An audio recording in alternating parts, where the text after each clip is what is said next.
In this webcast, we'll learn that substituents on a benzene ring can either activate or deactivate that ring toward electrophilic aromatic substitution. Remind yourself of the mechanism of electrophilic aromatic substitution.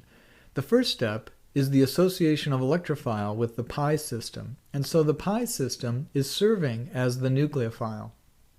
Also remember that there's going to be positive charge developing on the benzene ring and a positively charged intermediate along the way before the electrophile dissociation step. So the reaction coordinates diagrams look like this, starting from the starting substrates in which there's either an electron withdrawing group, a hydrogen atom, or an electron donating group on the ring. We see that we'll pass through the rate determining step, the highest point in the reaction energy profile, head to that positively charged intermediate, and then undergo electrophile dissociation onto products. Now, we're looking for the most nucleophilic ring and the ring that's best able to stabilize the developing positive charge in the transition state, leading to that positively charged intermediates.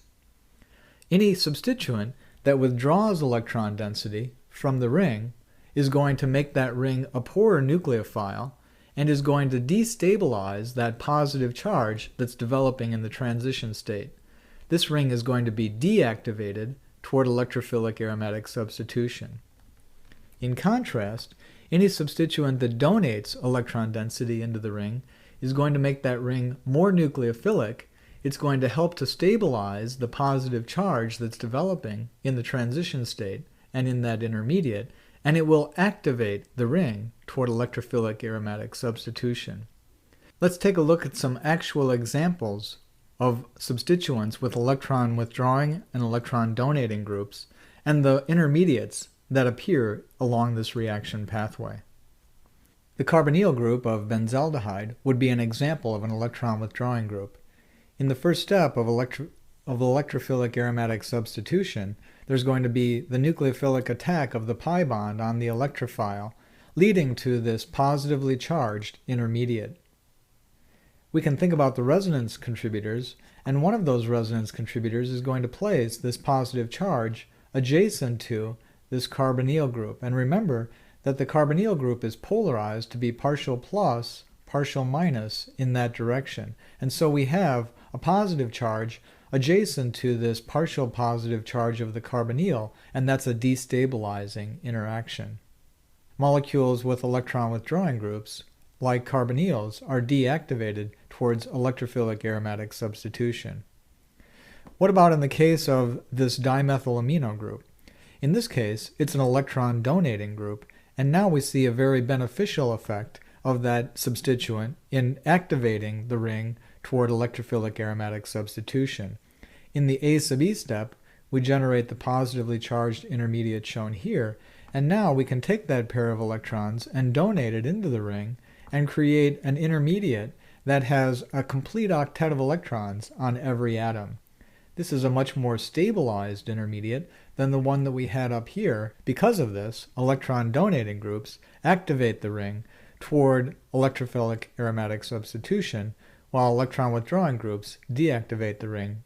Substituents are not only capable of deactivating or activating rings, but they can also influence the direction of regiochemistry in electrophilic aromatic substitutions.